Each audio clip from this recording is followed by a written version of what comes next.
So I think I will invite the next resource person. She's going to be our first woman resource person. I'm so happy to invite her. Miss Iswanti Suparma from Indonesia.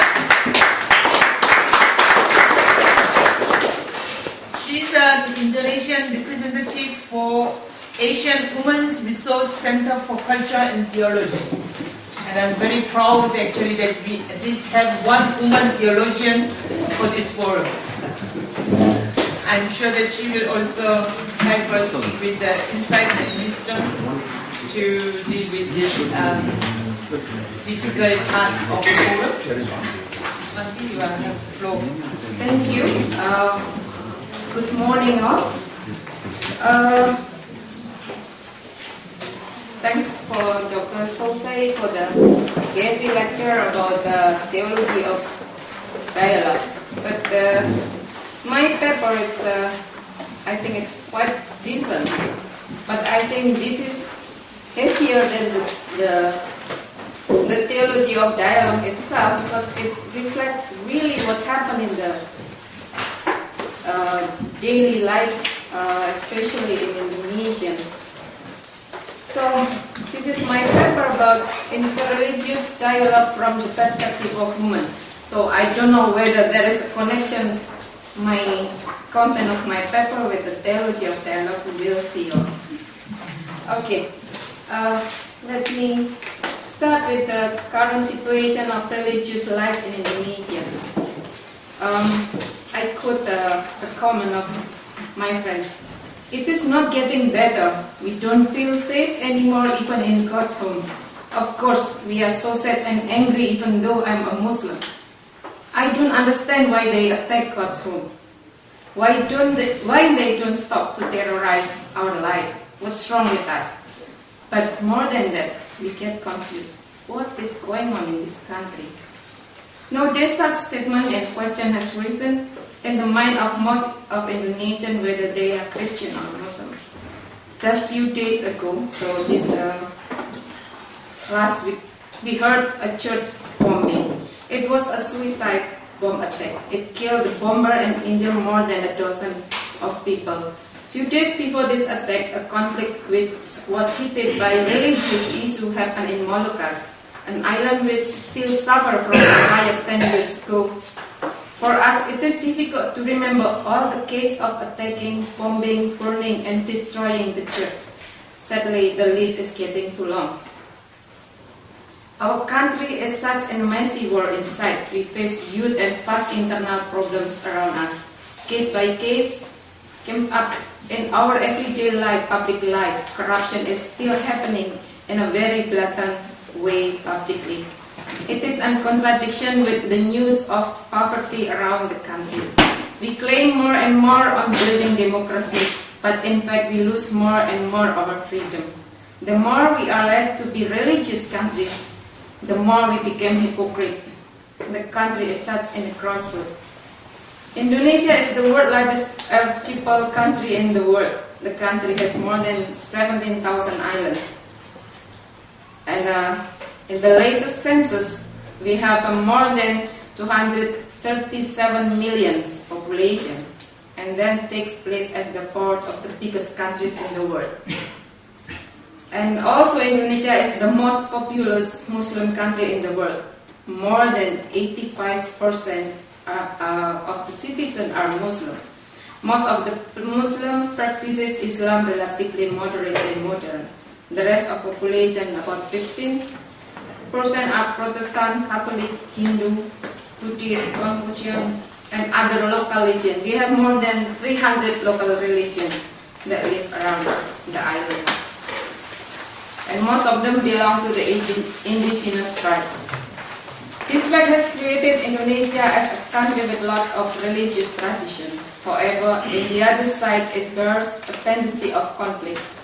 The fact that Indonesia has plural religion in one hand and Muslim are majority in the other hand has led a long story of religious political movement and politicization of religions around the country. We have witnesses in Indonesian history how it happened and still happens up to now.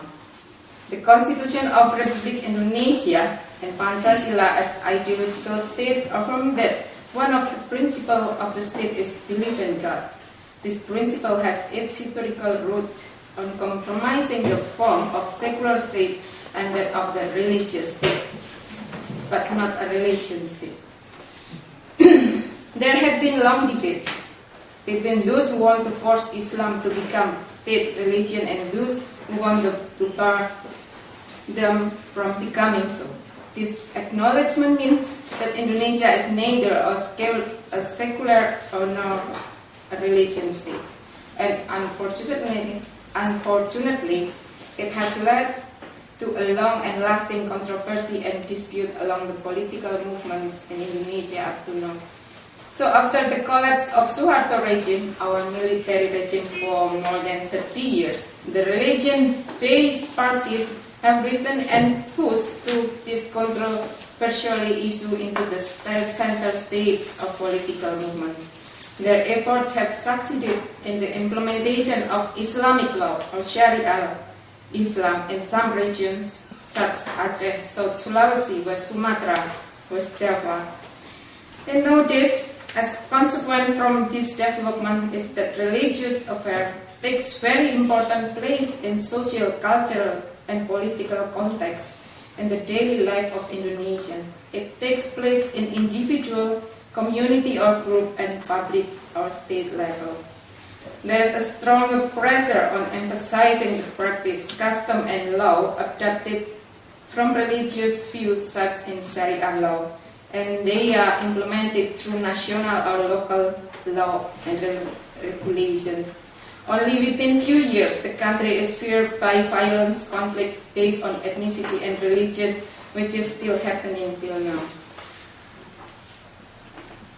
We also have seen that in these few years, before and after the tragedy of 9 September attack in America, there were some bombs attacks in Indonesia by Indonesian terrorists.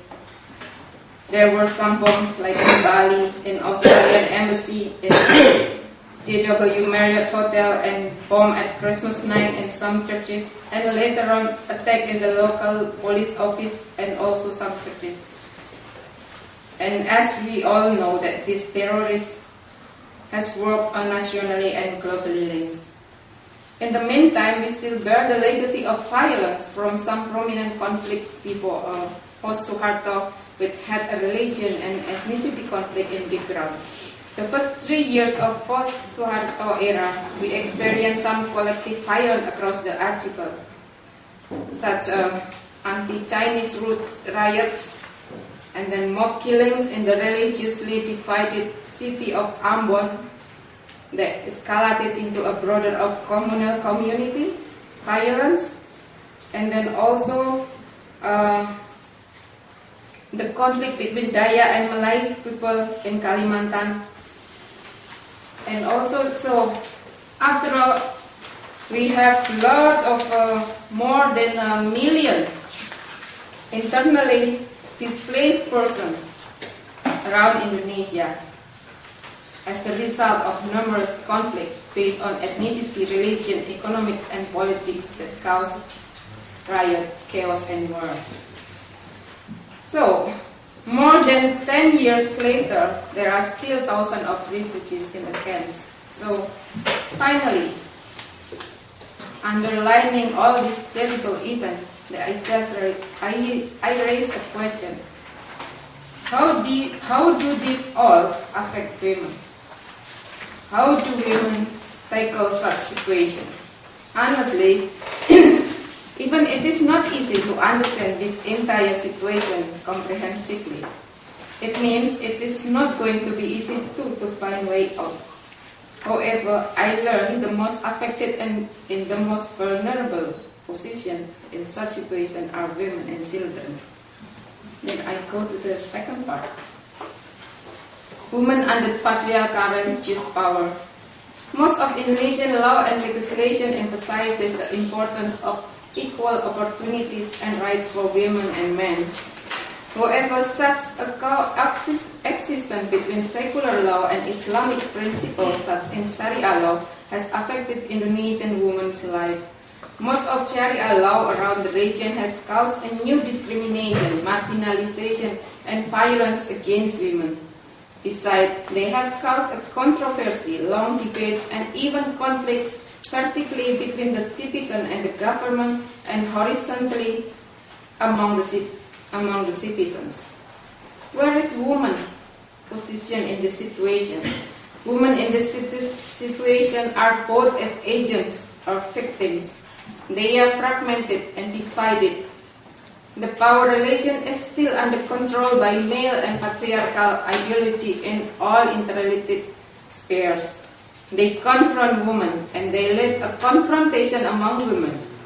Women such feminists or women human rights defenders have face to face with conservative women's group who support conservatism of patriarchal religious group, especially in some women's issue about dressing code, sexuality, reproductive rights, marriage law, and norms.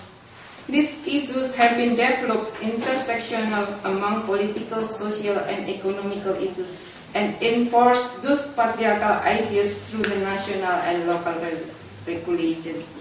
How do this affect Indonesian women?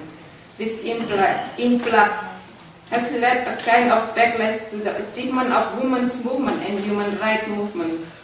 They cut down women's freedom, restrict women into political power, and weaken women's economical resources. They led women to go back to their home and domestic tasks. They emphasize women to be a good woman, good wife, good mother, good citizen, and good fellow of religious group according to patriarchal norms and values. We have a good example of case how this configuration of conflicts on we have the regulation, we call it the anti-porn bill. The anti-porn bill itself, the bill passes by ignoring some established cases such ambiguous articles leading a multi-interpretation of law, the invasion into the citizen's private life protected by the Constitution itself, and the risk of to criminalize and victimize innocent people, especially women and children. In broader context, the bill has threatened the unity of the nation.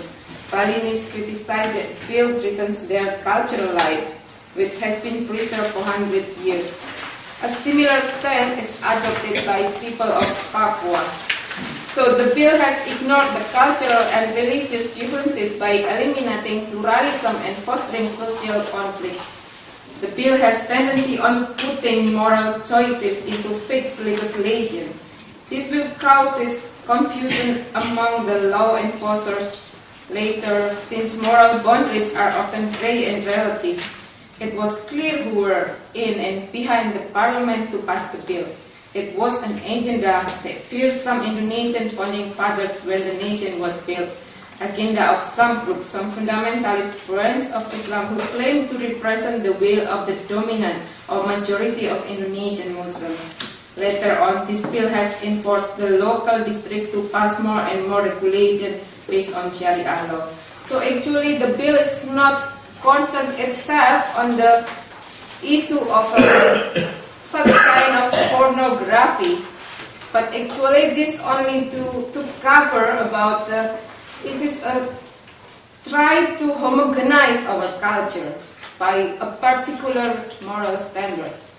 So actually for the pornography, we already have the law about the media. So I continue. Aceh is such a case. Unlike other parts of Indonesia where women can go without veil, in Aceh all women must cover their heads. They should wear long sleeves and trousers. Recently, the government prohibited shops from selling tight dress and prohibited women wearing tight trousers and denim jeans. In 2009, provincial lawmakers passed a provision that we would allow adulterers to be stoned to death. Following Aceh, some districts such Padang, West Sumatra, Banten, West Java, Bulukumba, South Sulawesi also regulate women should wear a veil according to the local regulation. So, lots Lots of violence against women cases came up as the result of implementation of Sharia law in other regions, such Bogor, which is close to the capital city of Jakarta. Some cases has reached. There was a case when a woman was arrested by police because she was around in the city at night. She was around because she was on the way home from her work. Then polygamous practices also has been a trend among religious leaders. Even it is promoted openly by men and also by women themselves. Such there is a club of obedient wives clubs we imported from Malaysia. Regrettable, the efforts to regulate Sharia law and local religion still keep ongoing. Christian women in such situations as they belong to minority almost have no choice except adjusting themselves into such condition. Even though such Sharia law only applies to Muslim women, however, it restricts indirectly or directly for women with different religion. They have no more freedom as well as Muslim women. There is a similar experience among women under patriarchal religions. In Indonesian context, Christian women can be multiple minorities in number and qualities. She is minority as Christian in Indonesia. She is minority in her own religion or church. And she and other women are minority group in the society. This position as minority, even though in democratic country, is quite vulnerable and critical position, particularly when the majority tends to be a tyrant. The minority is feared for discrimination, marginalization, and other forms of violence. This excessive measurement in religious affairs, in my conclusion, is creating and adding more problems for women than the advantages. This measurement have no quite significant impacts for the social welfare of women. As indicated by some critics from women activist perspective, this measurement focuses on putting moral preferences according to the patriarchal religious practice and norms into fixed legislation, entering more and more the private life of the citizen than dealing with the social welfare and other public issues, and targeting women at the most. I move to the woman on interfaith. I know some important works or program on women interfaith dialogue. I joined women's movement since 1992, so quite long, so I know how it works. And then there are, so 1, 2, 3, 4. First, common agenda on women interfaith dialogue. I have mentioned in short previously, women among different religions have similar experiences under all patriarchal religions. The efforts to come share and find together the similar experience of women under different patriarchal religions is important thing on women interfaith dialogue based on feminist perspective. This is the first step that we must go through. Turning from some meeting, workshop, discussion, and other activities, we came to some findings. First, in any patriarchal religion, women are the second class or subordinate. Second, there are some sites that can be identified in any patriarchal religion as they are sources of violence against women, such interpretation, religious teaching, formal and informal norm, law, etc. Third, in any patriarchal religion, women are discriminated, marginalized, ignored, even denied from religious leadership, such in religious rights institution and other religious leadership. Fourth, there are common issues which are particularly addressed to women in some patriarchal religions, such women's or feminine morality as women and mother, body and sexuality, and their role in domestic domain. The next step that we used to do is working on similar issues. There are many examples how women on interfaith dialogue work together based on issues dealing with the issue of violence against women. Indonesian Women's National Commission launched a campaign, workshop, book writing, seminar, and discussion in the grassroots and religious institution on how religion listens to the voice of women's victims from various religions. The program gathered women victims, women and men theologians, women's activists, and women leaders.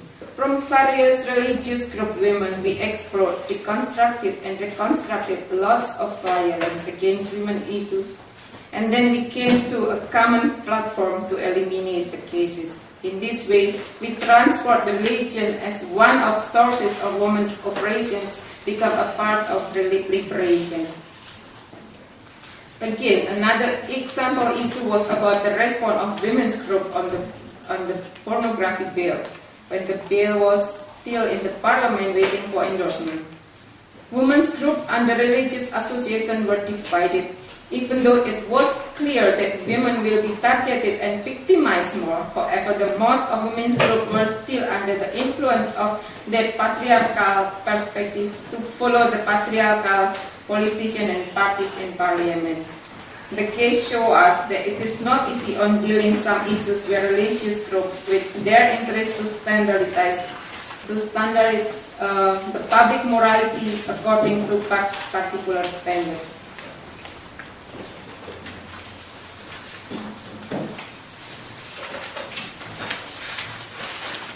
So, the battle around the bill is such as a test case or a sign for the future on dealing and tackling the issue of majority and minority power relation in Indonesia. Indeed, I shared previously, the bill has opened wider opportunities to implement similarly in wider regions. So, what women group learned from that case is that patriarchal ideology is still attached in the power relation and configuration around the country.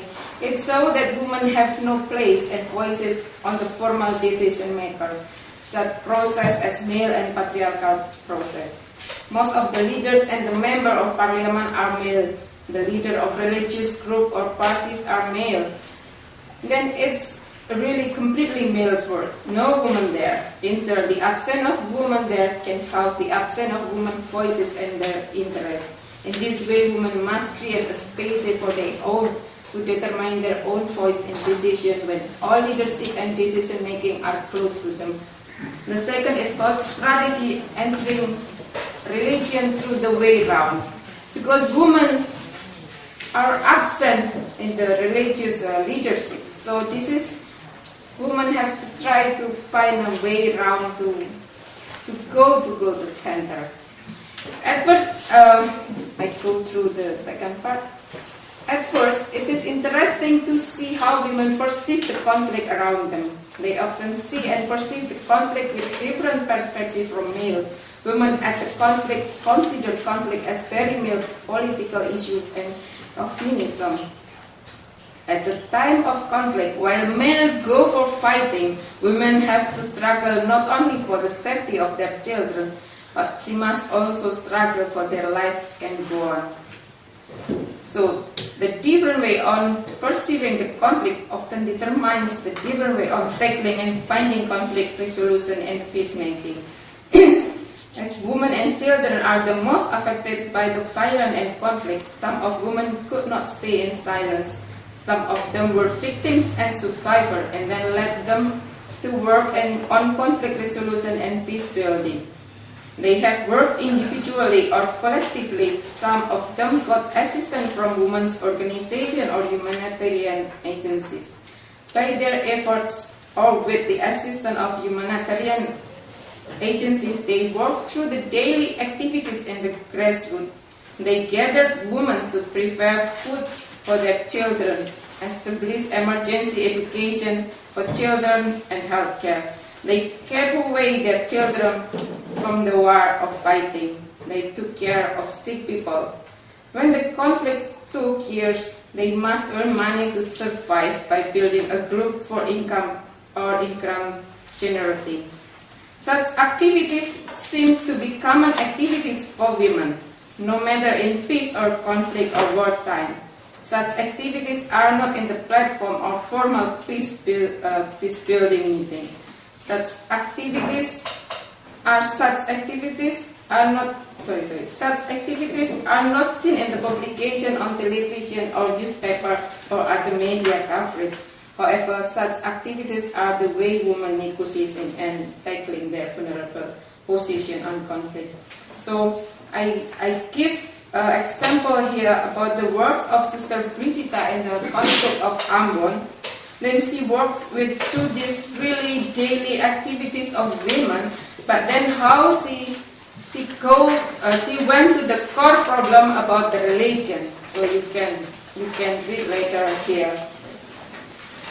Then, so even she dared to come and challenge all the leaders in the conflict and also the military, and then she challenged them to end the conflict. Then with some women she founded organization to continue the peacemaking. So an important learn from women peacemakers such as Sister Brigida is that how these women turn strategically such ordinary and daily activities into political issues and further enter the core issues such as religion. Evidently, in many events during conflict, women are even more daring break through a conflict or war. They dare to declare that the war, that conflict must end. They refuse to send their children for going into war and violence.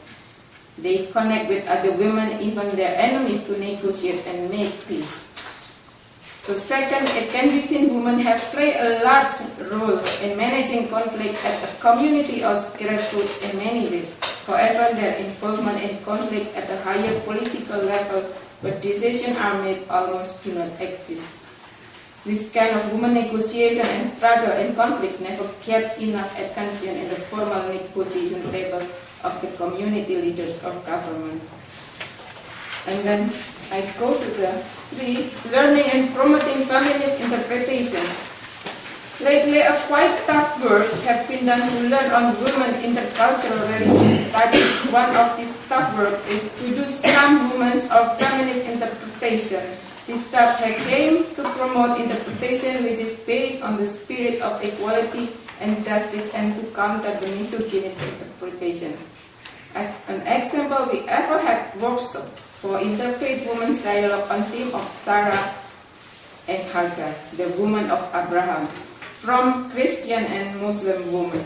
We sat down together to open the text and the story, and then we start to read the story from our own perspective, and then we share how these texts affect women, and then we open into the case in the inter-religious dialogue. So we learn how this text full of misogynist interpretation in our community that contains both victimized and marginalized women in both religions, and how such interpretation contains a lot of prejudice and constraint on respecting and loving our Christian or Muslim neighbors. The workshop ended with some reflection of our experience in the text and the story. We did new interpretation based on respectful relationship between Muslim and Christian, and especially to promote justice for both Christian and women Muslim. And then some internal works. I mean that we can do some autocritic our own religious groups. So as member of Catholic Church, I see some internal work that must be done within the Catholic Church. I suggest some works like joining and working more openly with other groups, especially on public issues such as social justice and peace. Doing more internal criticism about our own social teaching, social praxis, tradition and values, and trying to rework or redefine, reinterpret some teaching, values, etc., especially to support interfaith dialogue.